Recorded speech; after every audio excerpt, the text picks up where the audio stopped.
Hi everyone, कैसे हैं आप लोग। मैं हूं श्रेया और एक बार फिर आप सभी का जॉब ग्रेड आईएएस पर स्वागत है। आज हम बात करने वाले हैं स्पीशीज इन न्यूज के बारे में, यानी कि यूपीएससी सीएससी प्रीलिम्स की प्रिपरेशन की श्रृंखला में सुपर 100 सीरीज का आज का नया टॉपिक है series species in news for UPSC CSC prelims 2025। अच्छा, ये जितनी भी आपकी स्पीशीज है जिनको आज हम कवर करेंगे, ये आपके प्रीलिम्स के लिए तो इम्पोर्टेंट है ही, साथ में आपके मेंस में भी मदद करेंगी। चलिए टॉपिक की शुरुआत करते हैं और सबसे पहले नजर डालेंगे एजेंडा पर।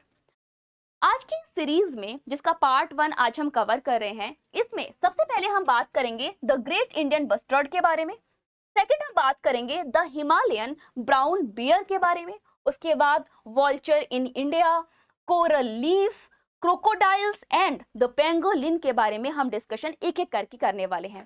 चलिए आज शुरुआत करेंगे द ग्रेट इंडियन बस्टर्ड से। ये इसका पहला टॉपिक रहेगा और इसको डेप्थ में समझेंगे, पूरी कहानी पर नजर डालेंगे।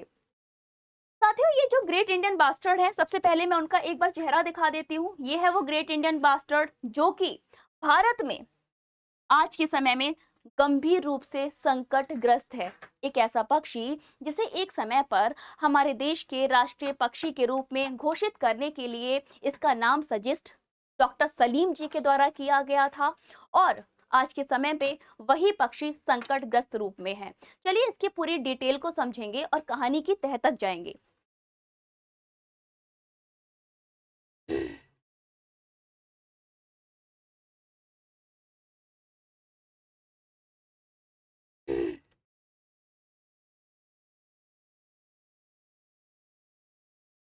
द ग्रेट इंडियन बास्टर्ड ये आपके सबसे ऊपर हैवीएस्ट फ्लाई करने वाले पक्षी हैं। जैसे कि आपने देखा होगा, चील का नाम आता है, बाज का नाम आता है, ये उड़ान भरते हैं, एक ऊंची उड़ान भरते हैं। बिल्कुल उसी तरीके से जीआईबीज भी एक ऐसे बर्ड्स हैं जो कि ऊंची उड़ान के लिए जाने जाते हैं। इनका वेट 15 किलोग्राम के अंतर्गत होता है।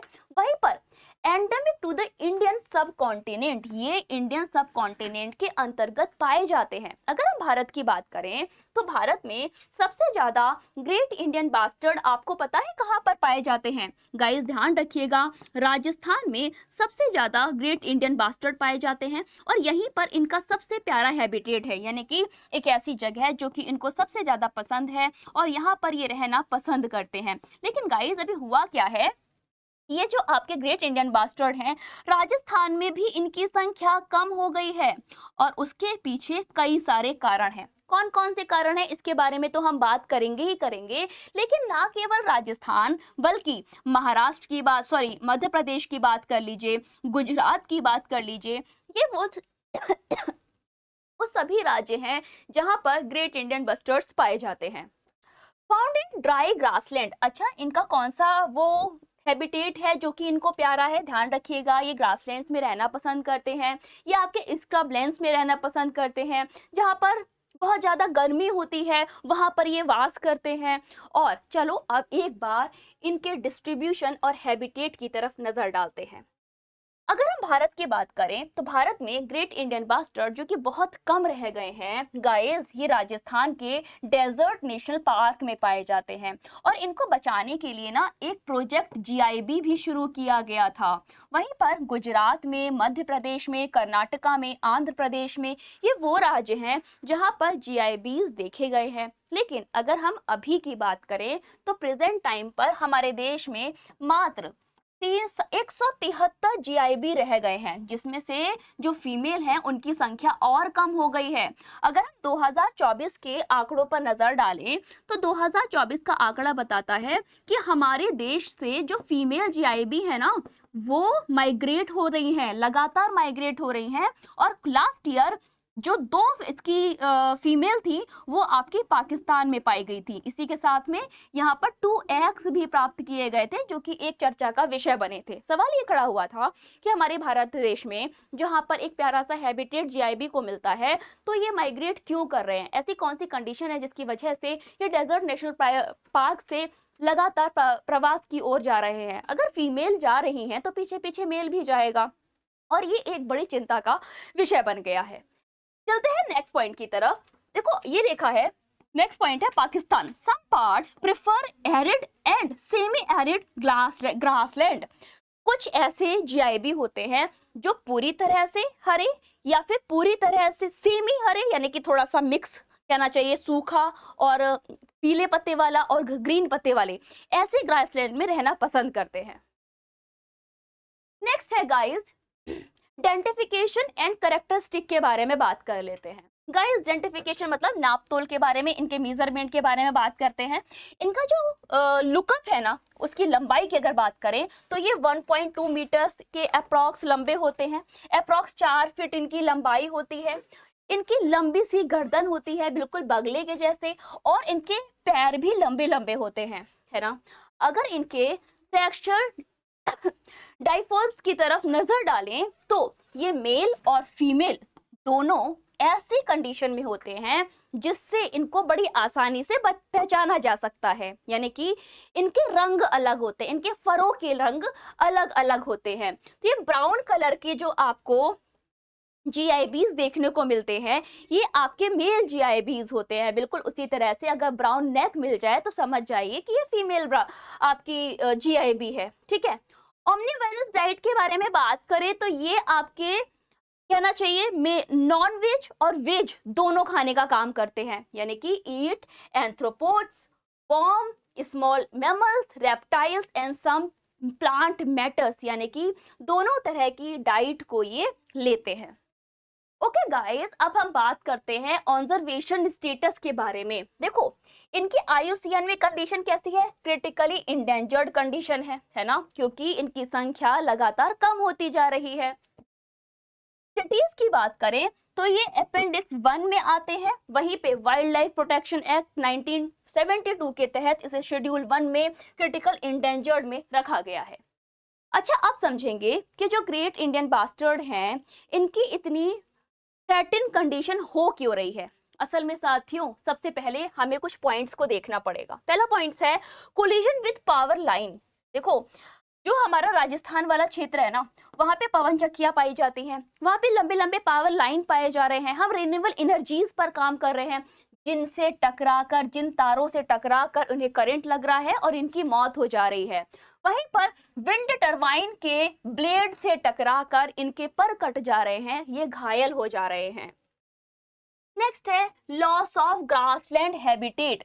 ग्रासलैंड्स का लगातार हम कटान कर रहे हैं क्योंकि इंडस्ट्रियलाइजेशन बढ़ रहा है, अर्बनाइजेशन बढ़ रहा है, जिसकी वजह से ये हैबिटेट कम होते जा रहे हैं, इनको रहने की जगह नहीं मिल रही है और ये प्रवास कर रहे हैं। इनकी हंटिंग भी हो रही है। आपको पता है इनकी हंटिंग क्यों हो रही है? उसका कारण है इनके एग्स। इनके एग से एक अच्छी सी डिश बनाई जाती है, जिसकी वजह से इनकी बहुत ज़्यादा हंटिंग भी बढ़ी है, और ये हंट भी एक कारण है जिसकी वजह से जीआईबीज की संख्या कम होती जा रही है।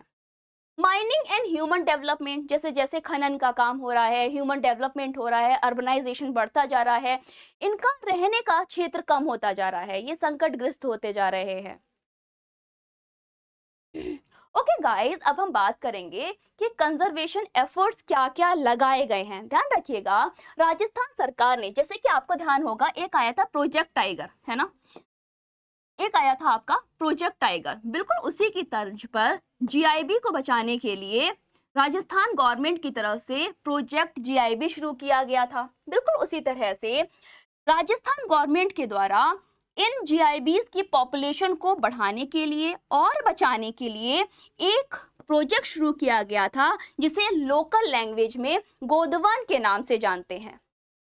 फायरफ्लाई वर्ड डाइवर्टीज के बारे में बात करें तो ध्यान रखिएगा, हमारा अगर कोई भी पक्षी है तो वो पावर लाइन की वजह से, बिजली के तारों की वजह से मर रहा है, यानी कि हमें कुछ ऐसे इनिशिएटिव लेना होगा जिससे कि इन पक्षियों को डाइवर्ट किया जा सके। और डाइवर्टर्स के लिए हमें क्या करना पड़ेगा, ध्यान रखिएगा, बड़ी आसानी से हम कर सकते हैं। या तो पावर लाइन पे हम कोई कोटिंग कर दें, ऐसी कोटिंग जो कि इलेक्ट्रिकल रेजिस्टेंट हो, है ना, और इससे इन पक्षियों को करंट नहीं लगेगा जब वो उससे टकराएंगे या फिर उस पर बैठेंगे। बिल्कुल उसी तरह से, या फिर हम किसी भी तरह से इन पावर लाइन को विजिबल कर दें जिससे कि वो उससे दूर रहें। Reduce bird molarity by alternating bird like GIB from 50 meters distance to avoid collision.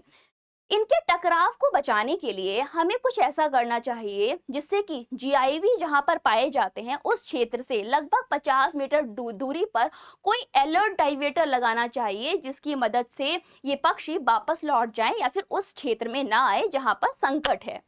इसी के लिए आपको ध्यान होगा एक और काम किया गया था, चलो उसके बारे में भी हम बात कर ही लेते हैं।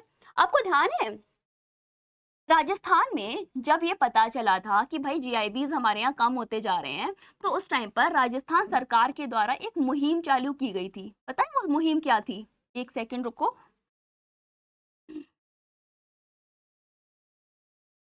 वो मुहिम क्या थी?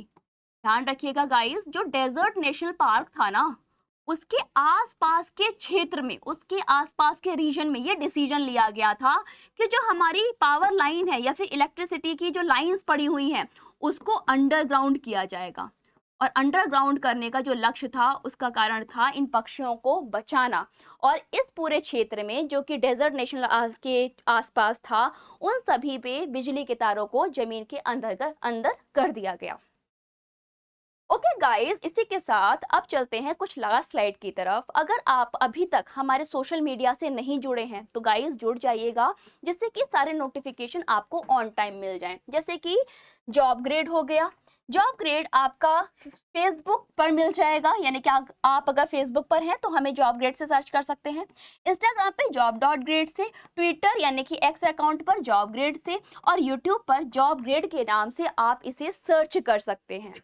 इसी के साथ साथियों, अगर आपने अभी तक हमारे प्ले स्टोर में एप्लीकेशन को डाउनलोड नहीं किया है तो प्लीज गाइस इसे डाउनलोड कर लीजिए। प्ले स्टोर पर जाइए, जॉब ग्रेड एप्लीकेशन को डाउनलोड कीजिए और इसकी लाइव एंड रिकॉर्डेड क्लास को, मॉक टेस्ट को, रिकॉर्डेड सेशंस का फायदा उठाइए। साथ में करियर गाइडेंस लीजिए, नोट्स एंड ई बुक्स का फायदा उठाइए एंड फ्री प्रैक्टिस कंटेंट को लगाइए, जिससे कि आप अपनी प्रिपरेशन को नेक्स्ट लेवल ले जा पाएं।